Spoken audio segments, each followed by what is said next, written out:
Welcome to Goblin-Inc, my name is Ace of Spades. Last time, my friend Mephisto challenged my Latin Storm build to a one-on-one with his Boulder build. I have to admit that his Boulder build is indeed S tier, and to beat the time he has by a small amount, I had to change my Latin Storm build. This new version will have more damage and more mobility, with the only downside that if the fight lasts more than 10 seconds, the damage will diminish, which is not gonna be an issue in Gauntlets. Let's get into the build and how I improved it to match the Boulder build. This is the table of content. Be sure to pay attention to the changelog and especially to the how to play section, as the build plays vastly different than how it used to play.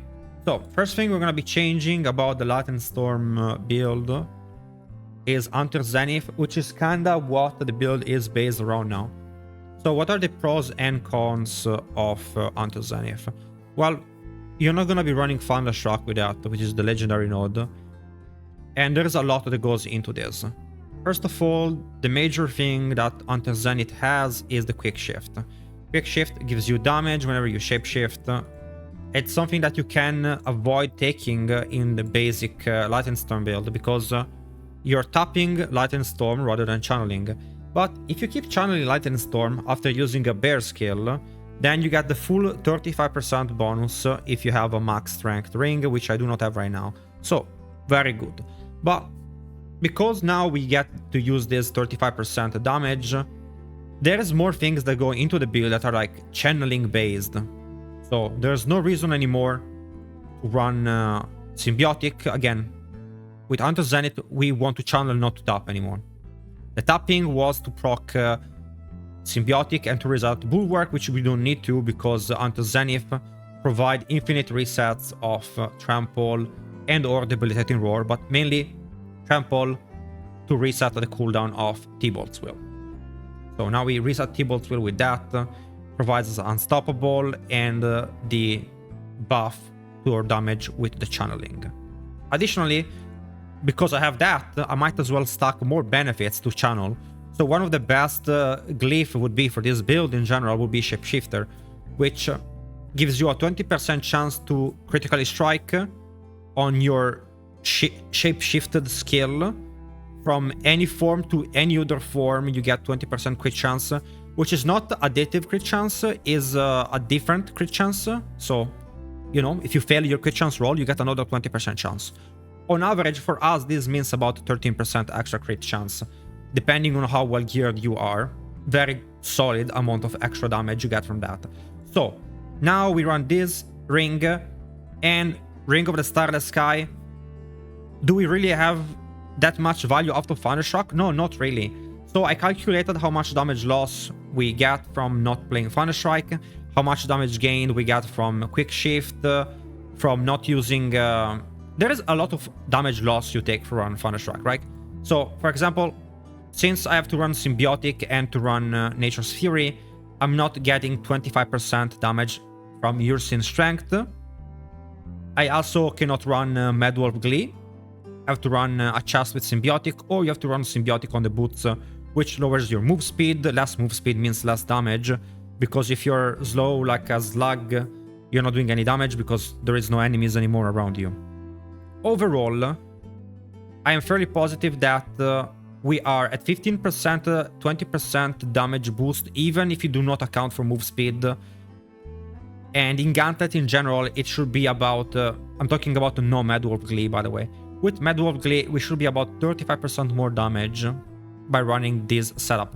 There is one downside. You do have more damage with Hunter Zenith, yet we have less damage against Malphis and Butcher. If the fights last longer than 8 seconds, then your damage drops in the bucket.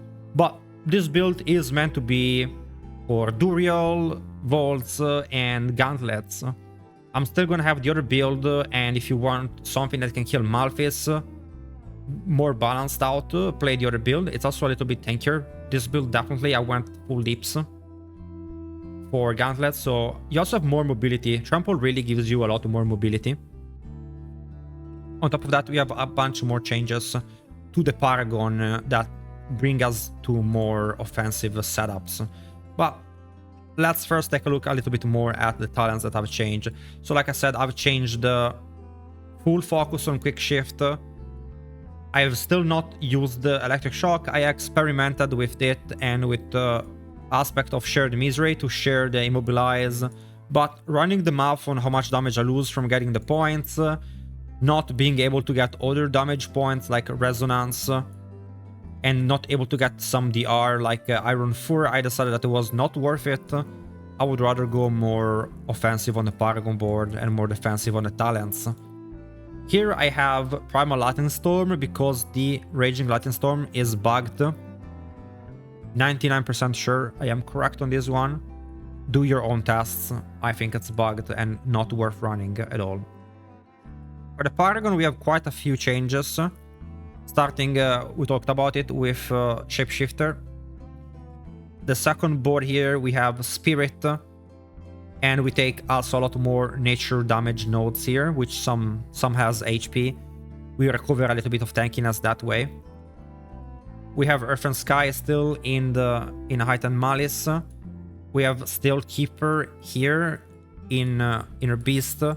And we have a Dexterity node now on Ancestral Guidance, which is not extremely efficient. But the thought process is that we do not run Territorial anymore because we want more damage. The Fulminate damage bonus lightning is always working because distant or close it works. And the 12% damage to healthy or injured enemies I think works quite well when you one-shot enemies. Because we are one-shotting a lot of the times with 2, 3 millions, even 4 million sometimes crits, damage to healthy works because we don't have to hit twice. And in the case that we do have to hit twice, the enemy is gonna be injured. Again, this is not a great glyph to run if you fight Malphis or Butcher, but this build is not meant to do that. Still same thing here, last board, Inner Beast, you run Lust for Carnage. This build is very min-maxed. I'm running, of course, Ring of the Starless Skies, but I would say that out of all of those uniques, you really don't need to run Ring of the Starless Sky. You can run a normal ring with Stampede, and you can run, I would say, even without the T-Bot Wheel, you have to run with it, but Meadow of Glee also not needed, and you do need Tempest Roar, unfortunately. That's pretty much it for the FAQ turret crafting, why I did the changes that I did. To play the build, we are gonna be doing now a little run. So for the how to play the build, it's a little bit different because we do not tap. You want to channel. I would say try to keep up your Fortify by using the ability to roar once in a while. So definitely I would stock my Fortify in the beginning. That's because we are running Retaliation. But after that, all you have to do is tap your Trample, kill stuff, Trample again, channel, Trample, channel, and just kill everything. You have 4 seconds, which in my opinion, because enemies are so squishy, without AOZ got nerfed, well, removed actually. So you don't need more than 4 seconds. As long as you only damage for 4 seconds, you get T-Bolt's buff, you get the 35%, you get everything you need. So you just have to do Trample and then channel. No more tapping. Easy peasy lemon squeezy. Ravens on bosses, nothing else. The ability to roar if you're in the middle of a pack or to get your Fortify up, no other reason to run this. For the gear, I did change my weapon, which is like the biggest thing, because this build runs 1, 2, 3, 4, 5, 6 uniques, and only 3 items that are not uniques. The boots, which honestly just need move speed and armor. Amulet, even if you don't have armor, is not a big deal.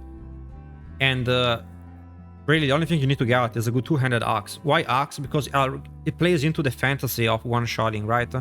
If you one-shot or two-shot enemies, we have also the healthy damage from the Fulminate glyph.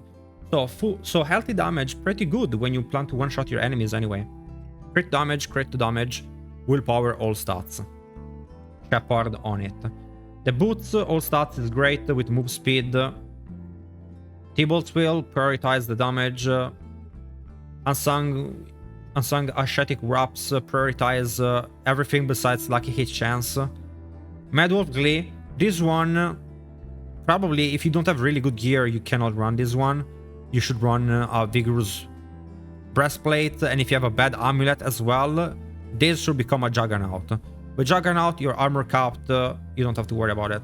If you're fully kitted like me, You can run Medal of Glee, you will die more, but for gauntlets and if you have to do the best time of your life, Medal of Glee is gonna be more damage. Tempest Roar, prioritize everything that is not the lucky hit, the spirit or the poison, so shapeshift damage and crit damage, you wanna have it high. The amulet, double armor, move speed, and venom. Again, you can prioritize on venom and move speed and forget about your stats if you run Juggernaut. Instead of this bad boy here, you can run a rare ring with Stampede aspect, max life, crit chance, and double crit damage.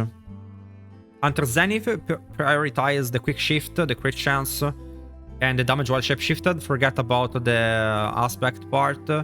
And the ranks to heightened senses. If you do not die, you do not need more DR. The heightened senses is DR, which is another big bonus of running this ring. It's a pretty good, pretty efficient ring, honestly.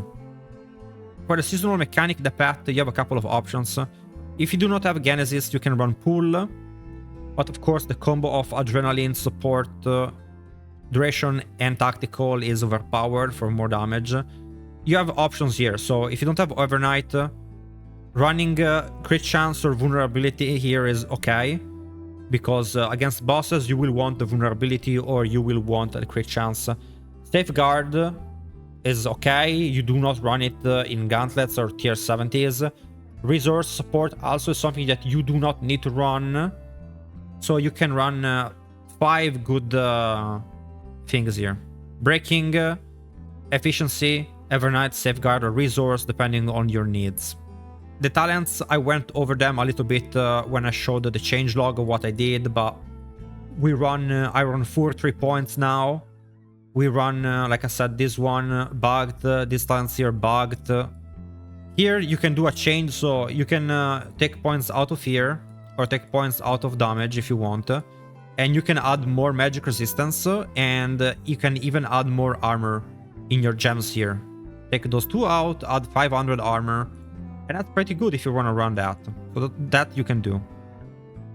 We still have the path, we still have the distant damage. And here we still have now Natural Fortitude, gives us a nice fortify, it's pretty good. Those points can be removed, honestly, but you will have to press your Debilitating Roar more often. Resonance, still 6% damage, so I'm still running this. And of course, and Venom, and now you run a different keystone, your Sin Strength. You also got the maximum health bonus, so you get 20% health every time you use a bear skill. So this is pretty much 20% DR and 25% damage, a really, really strong keystone now. I'm not gonna do the Paragon because I already went over it with the changelog. It's one of the things I changed. Let's go straight up to the Boons. The Boons, you have really one thing you can change, which is you can take out crit chance for Iron Feather for more defense, and you could take out the bolster for more resource generation if you need it, but I think that maybe just run the path with resource generation and it's better that way. And I still run Masochist because I like it more than Overlord. You can do what you want, boo. Last thing, let's talk about the Elixir and the Snapshots. Elixir, you would want a crit chance one, which now I don't have. And about snapshotting, you really do not benefit much from snapshotting in this build, almost 0, because your necklace already has retaliation, which is your biggest snapshot. Technically, you can get 15% more if you snapshot this on a 2-handed weapon, but yeah, nothing to snapshot in this build. So a lot of people will be happy about that.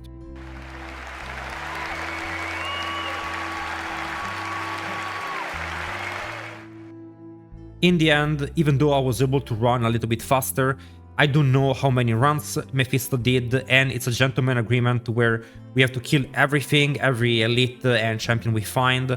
Not a real great way to tell which build runs best, but I can tell that both builds are really competitive, and I would have to say his build was definitely S tier.